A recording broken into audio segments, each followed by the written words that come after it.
Hey, this is Harlan with another college tip. Do not leave your laundry unattended in the laundry room. When you are doing laundry, and I'm talking about people who are living in residence halls, you need to make sure you stay with your laundry.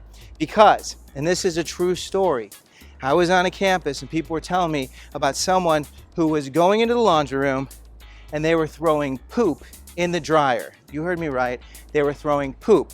And there were multiple people who found their dried, hot, steaming laundry with poop in it. That does not happen if you stay with your laundry. So do not leave it unattended. Another thing you have to be careful about is people stealing your stuff. A few people I met had nice clothes stolen. Some people, when they run out of clothes, will go to the laundry room and they will shop in the dryers and take things that do not belong to them.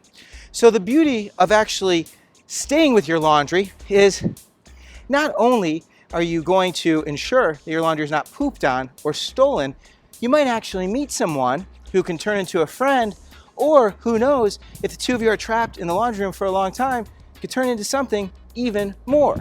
How about that?